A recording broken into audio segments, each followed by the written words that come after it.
we must and we have to begin to get a grip on what's going on with our young people and guns and violence in our community. Just the other day, we lost an 8-month-old baby and a 20-year-old young man that had just been released from prison. And you know, sometimes people want to discount that because they've been released from prison, but you know what? They did their time.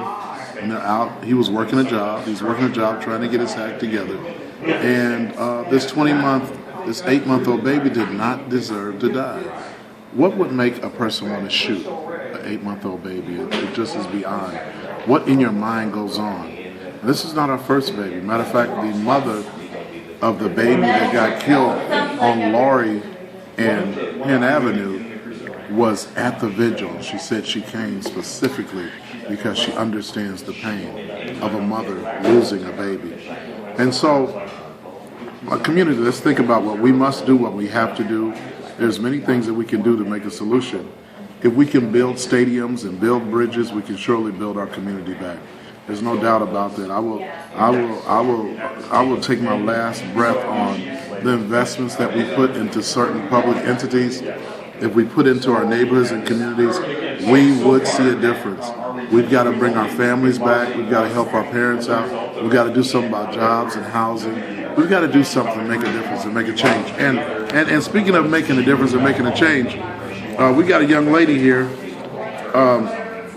She is doing Freedom of Each, a class. Come on over here and talk about this real quick. I want to talk about this because it's and piece of hope. Let me do this very quickly. Listen, yes. We want to make sure you know where you are to come. There's time for you to get here with us. SB Barber Morning Show, VJ Smith, commentator, and myself, Apostle SB Barber. Come on down, get your breakfast on the go.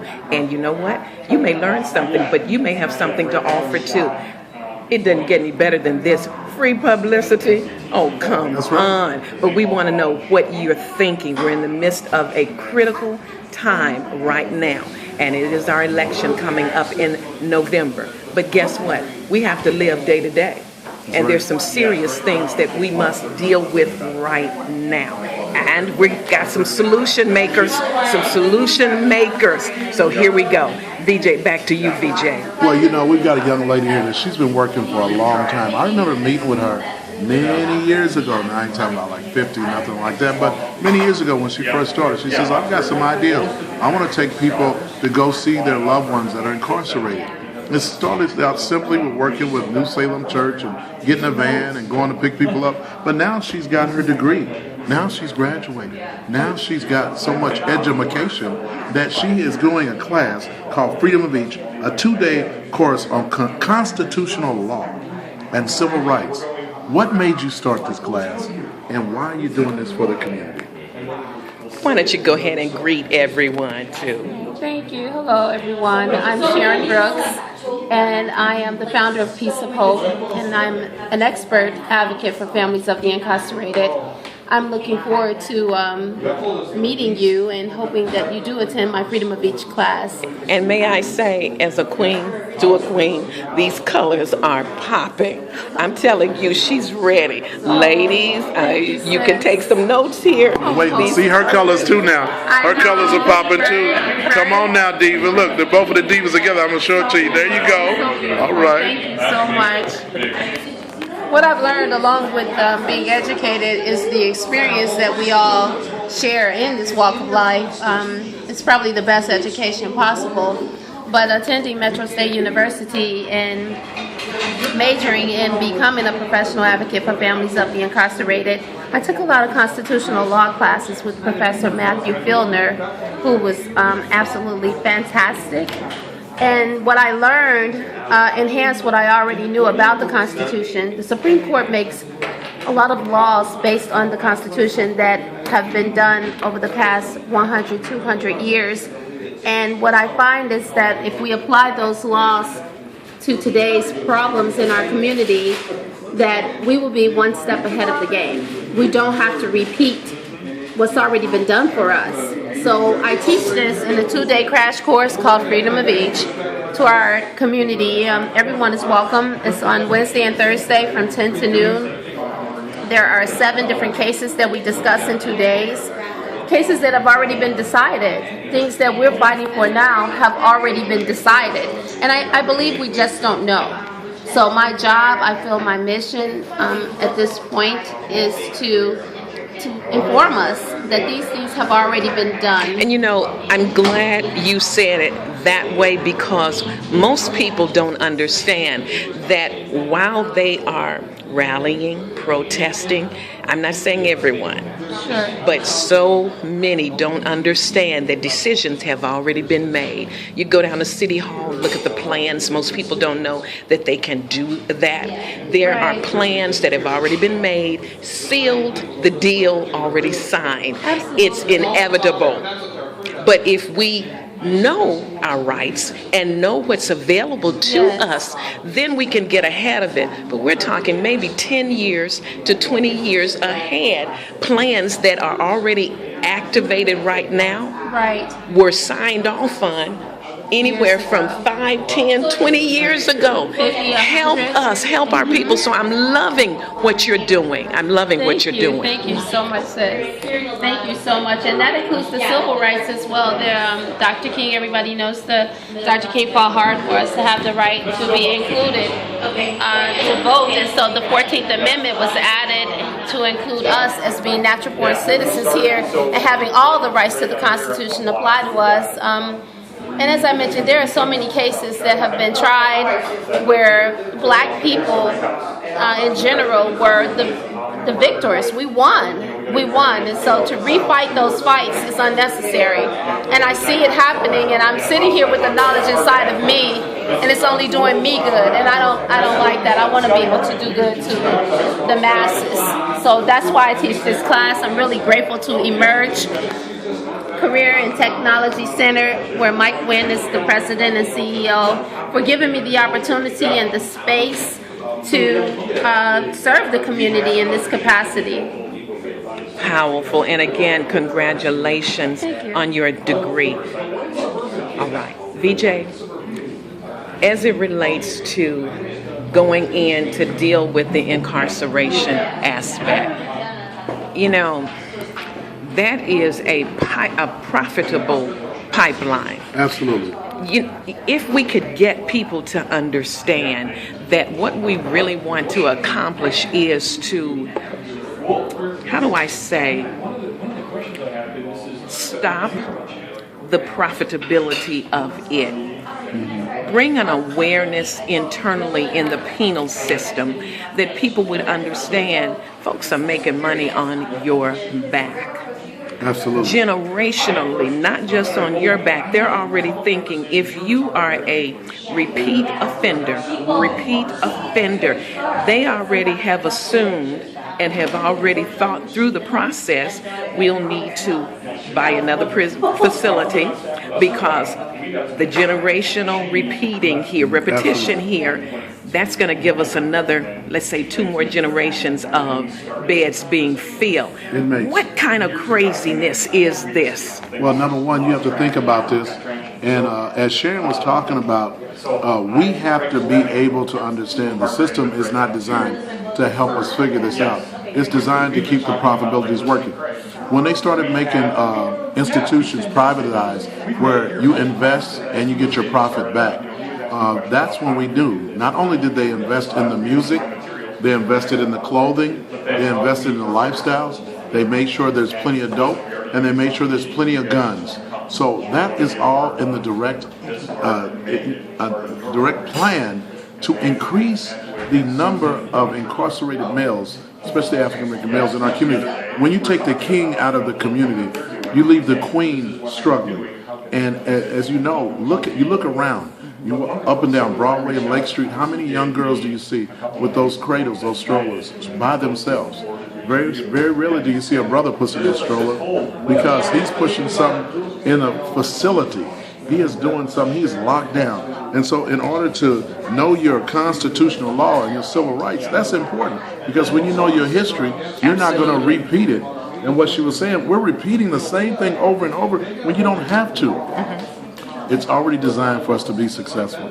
We have got to stop listening to certain music if it doesn't motivate us, we have got to start wearing certain clothes. It doesn't make us look professional. We want to blend in so that we can get over. We want to build homes. We want to build businesses, and we want to build our community. And You know, is there another thought she has? Because is there another thought you want to share? Come on, just slide right on in here. Come on closer. Because this is worth this show. I don't want to lose our people. Families are at stake, babies are at stake, and we don't want to lose. So let's get real raw. Real raw. We just said the penal system is a pipeline, a profitable pipeline, basing its occupancy on our generational, shall we say, fallout. I can't think of any other way to say it. That's what they're banking on. They're sitting in boardrooms banking on us, not Russian roulette. They're confident that we will fill their prisons. Talk to our people, both of you. well, like I was saying, you know, I heard there was a secret meeting back in the late 80s with record producers, and they were asked if they would do more gangster music, would they promote more violent music, and a few of those producers walked out of that meeting. Many of them stayed because they said it was lucrative for them to produce more gangster music and negative music. And if you listen to what our kids are listening to, that dream that they had came true, because that negative music pipes right into the violence in our community. And when I ask kids, don't you really get hyped up when you listen to that?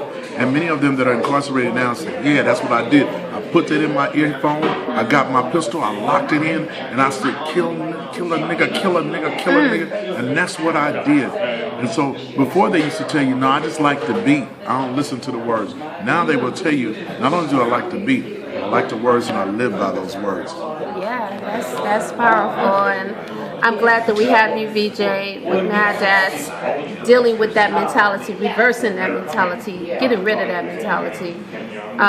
But as far as the penal system goes, yes, they are very confident that we will fill their prisons. And here in Minnesota, we don't have private prisons, and I don't think that we will have them here, but we don't need them. The prisons that we do have are pretty full and getting fuller. And the Department of Corrections here have created a policy to keep people housed in segregation when there's not enough room in general population, which is really sad that we're using segregation for housing, which is 23 hours in and 1 hour out, commonly used at Lima Lakes Prison here in Minnesota. My organization, Peace of Hope, there's a team of 5 of us. We've had conversations with the commissioners about that particular policy, 301.083, and getting rid of it. And they challenged us on, well, if we don't house them and they're convicted to prison, then who will? So I challenged the community to step up and let's invest in housing for those who are incarcerated to get out of segregation, to get out of prison, to reintegrate back into the community. It's back on us. The ball is back in our court. As far as I'm concerned, they won that argument, although I'm not giving up. I do approach the community that if we have a building, if we have a house, to open it up to halfway housing. There is some funding available too, if we want to do some research about it, but the onus is back on us. It's back on us. If we want to save us, it's got to be by us. We cannot depend on them, because their policies and regulations are for them to win, for them to have prisoners, to have money to build more prisons, and to keep us enslaved, which the 13th Amendment does tell us that you're still a slave if you're convicted of a crime. So for us to expect anything different is a dream. That's unreal for us to expect anything different than what's already written. So yeah, I challenge the community to invest in ourselves. And one of the things that I found out is there are quite a few products that are made in Minnesota by prisoners that are very profitable. So they get 25 cents an hour to build products. And these are some of the same people that say, I ain't gonna never work at McDonald's for $9 an hour. But they will work their butt off to get out of their cell for 25 cents an hour. Now, I share this story because I talk to young people about this. They go, well, I ain't gonna never work for nobody for no 25 cents an hour. But you will. If you caught up in your cell and they ain't gonna never let you out unless you go to work, you gonna go to work because you want out. You want out. You just want some air. You want to be out. So I challenge you, don't look at prison as a gateway to your gangsterism. Don't look at prison as a gateway to your prestigious, esteemed legacy in the community. Don't look at prison as somebody saying, now you are somebody to respect. No, don't fall for that. The music, the clothes, and all that is a setup. It's a setup to send you right to the penitentiary. If you don't believe it, talk to some of these brothers that now are wearing suits and ties, that are going to college, that are changing their lives and saying, look, I want to be part of the system that is creating wealth for the rest of my life, not just a couple of years, not 6 months. So instant money is not what it's about, but you are being proven to say that's what it is about. Swimming pools and all that stuff and all the women and all that. That's even some of those rappers don't have that. They're just showing you something they wish they had so you can be a part of their false dream. Don't fall for it. We have a lot of guests in here, man. Yes. We got some folks we're going to go to. Sharon, thank you so much. Thank Sharon, you. So we're going to have a show just with Sharon one Thank day. you very much. Yes, and we're going to talk just about incarceration and the system. But we and Sharon's birthday. Happy birthday, Sharon. We already sang happy birthday to her. She'll be 21. Now we got to get my man over here, Mr. CleanHouse. Mr. CleanHouse, he's a brand new member of the Rotary Club. Come on over here. Yeah. He's a brand new member. He just got talk to us. How's it feel? You're a member of the Rotary Club. You're doing some great things. You're working with Devin and doing some positive things with housing. Talk to us about what's next for you, brother. You know, what's next for me is setting the stage for success for our children. So I'm getting ready to tour the schools, do some musical storytelling, teach the children what we know right now, and continue putting out my TV show. Now, you talk about storytelling. Give us real quick one of your greatest small stories that you tell that really motivates the kids. Okay, let's see. The story about becoming or applying your gift. So I tell the story about how when we came into the world, we outsmart about 1 million people. Okay, you know, I'm talking on that level of the sperm cells and everything. Right. But we outsmart about 1 million people to get here. And when we came here with some special gifts. Now, some people didn't use their gifts in the right way. Okay, they used their gifts and they didn't prosper in life. But then there was one who used his gift in the right way. And every year it got better and better for him. And he made such a great difference in the world that his world changed and even other people's world changed because of applying his gift. And so I always use that story about the gifts because everybody has gifts and I want them to tap into their gifts at an early age. See, that's what it's all about. That's what I'm talking about. When we do this show, it's important to highlight stuff like that because we got to tell our kids how wonderful they are. We got to tell our kids how great they are. Yes. We got to tell our children that they are better than being thugs and gangsters and drug dealers and pimps and all that and prostitutes. That our kids are kings and queens. Yes. Think like a king. That's Walk right. like a king. right. Do like Prophetess Barbara Starling is. When she comes here early in the morning, you got to believe that she got up earlier than 9 o'clock to get Yes. here and look like she looks. You just don't wake up like that. Well, I mean, she might. I don't know. But you got to preparation. You got to prepare yourself. You got to think about what you want to do, and then you got to present. So presentation is everything. Yes. And I tell people, communication is everything. You cannot be successful and not be a great communicator. Right, Communication is the key to success. Ask Les Brown, Zig Ziglar, any of those folks that are successful in our community, that you have to be able to communicate your story and where you want to go to see your vision. I can see people that have great ideas and great concepts. They have to hire somebody to communicate it for them to get it done. Communication is the key. And that's what we're doing down here. We're communicating. We're at Sammy's Avenue Eatery. You know, we love the same sandwich. Oh, Me and you got me hooked on this come on sandwich now. right now, Give it brother. up. That sandwich is off the chain. Starting Every off my Tuesday. day. There's two things I wake up for. SB Barber, because that's my girl, right? I tell her husband I love her too. And, that's a powerful sister. I love it. Yes, and the sandwich. Yeah, I'm talking to her husband. That's my girl. We cool like that. That's my home girl, right? But the sandwich, I wake up for that on Tuesday. And the Rotary Club. Right. Welcome to the Rotary Club. It's good to have you as a member. Thank you, brother. We're going to do things on the north side. We're going to show them leadership is great. Yes. It's good to have you here. Talk a little bit about what you're doing with Devin and what's happening with you over there. So some amazing things are happening right now. So, we're partnering with as many people as possible in the community to, we're creating a cooking show right now.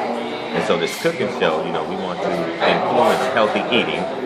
That sandwich, man, it's getting better and better. But we want to encourage healthy eating, but we're involving the youth, where they're part of creating this cooking show. And so we want to be able to bring people like yourself and Sister Barbara and other celebrities in on the cooking show.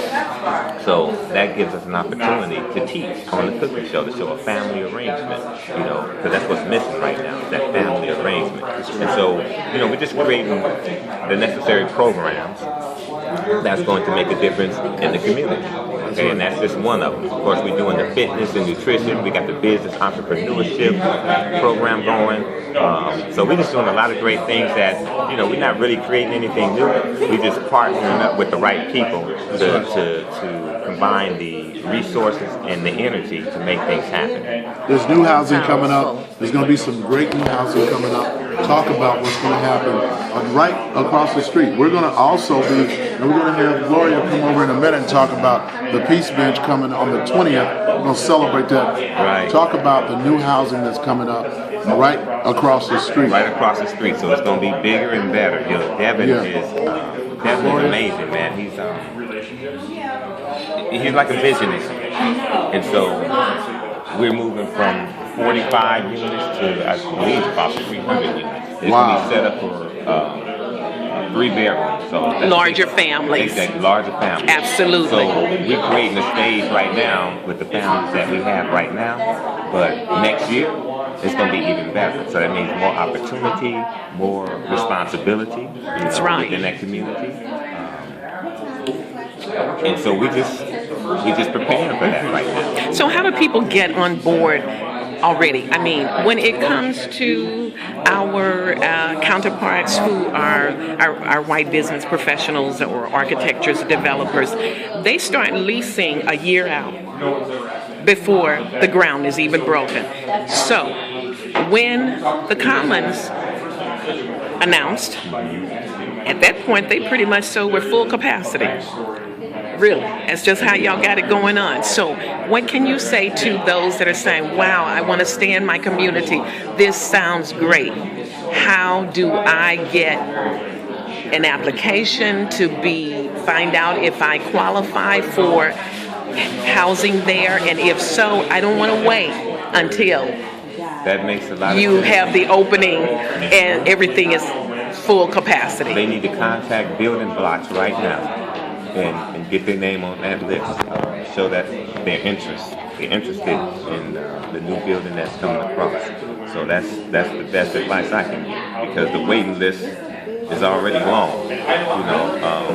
Because they started their marketing a long time ago. So that would be the best thing, is to contact Building Blocks and see if they can get on the list right now. All right.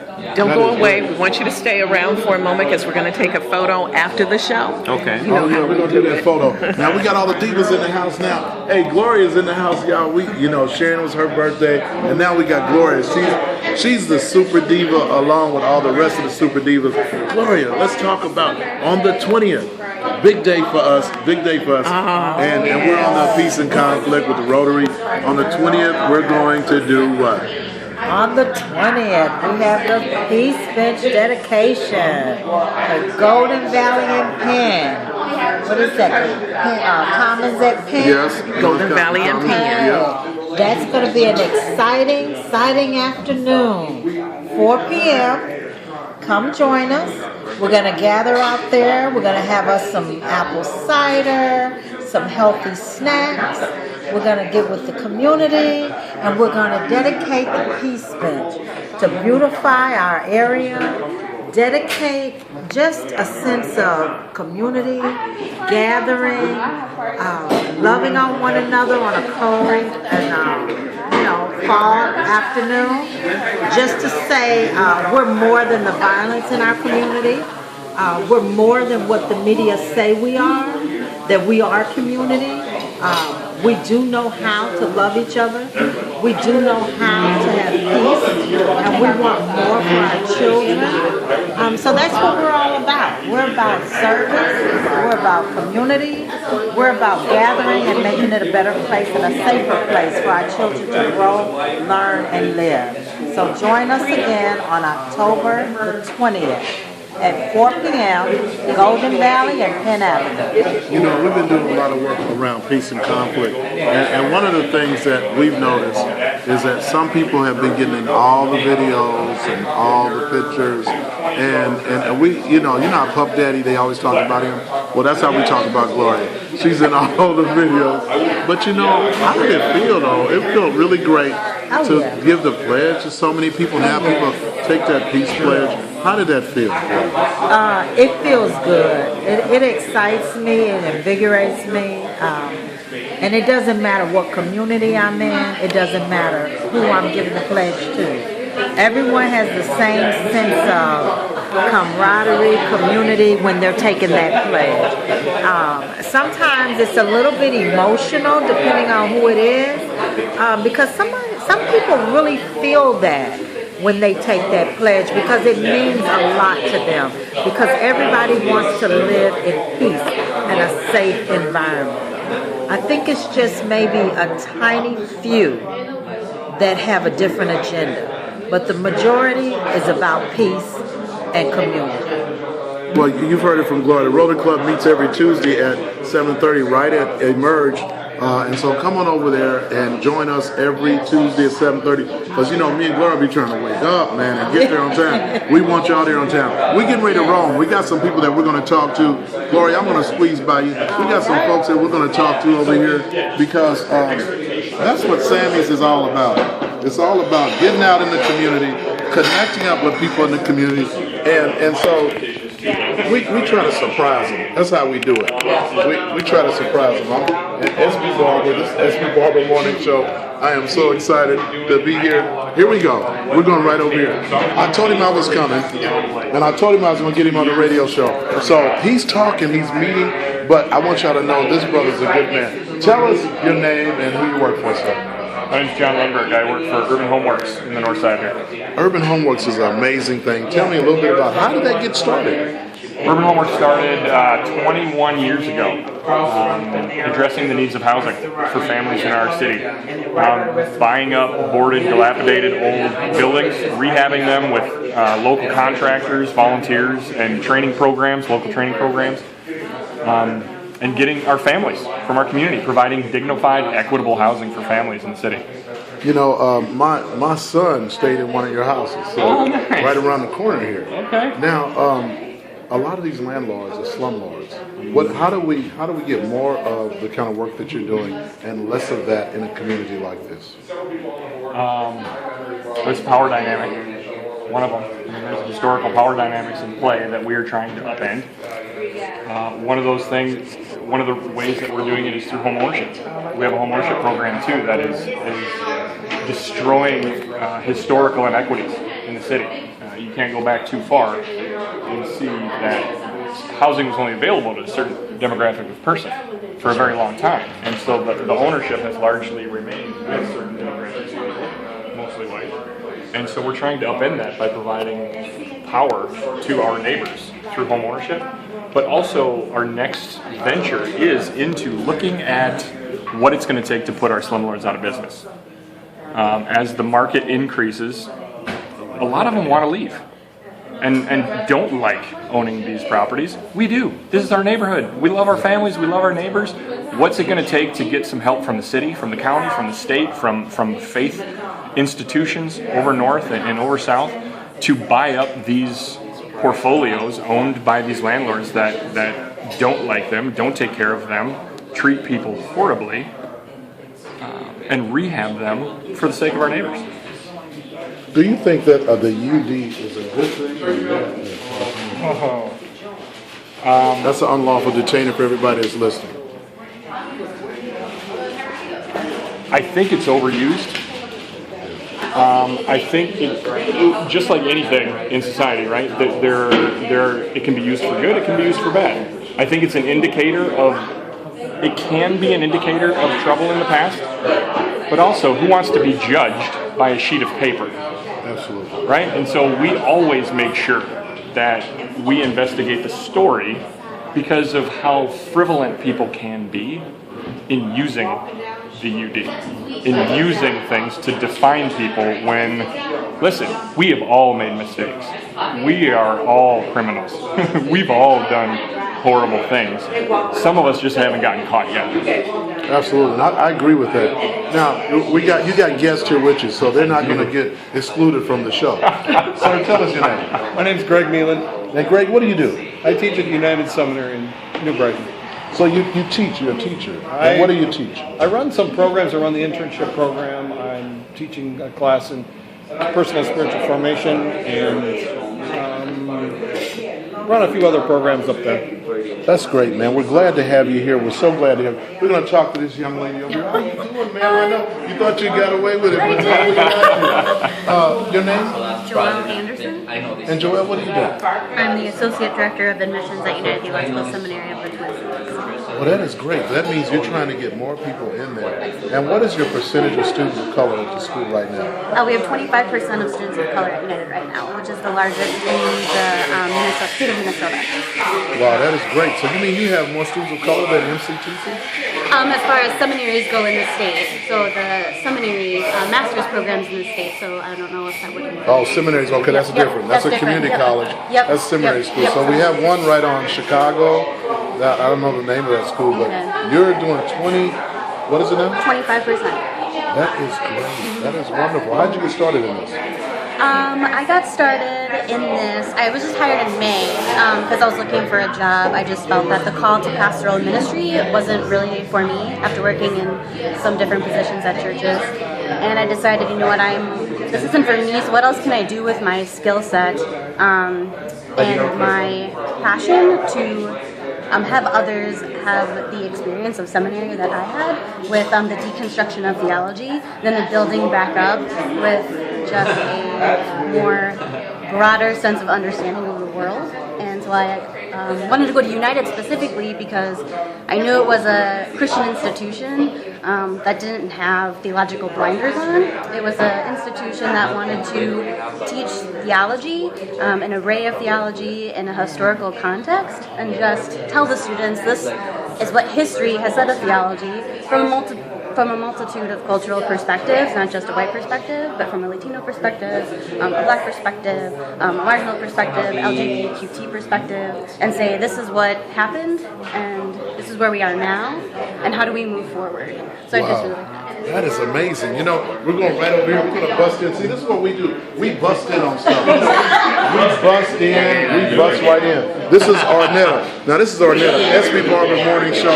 Oh, man. How you doing, sir? Good to see you. We're going to get you in just a second.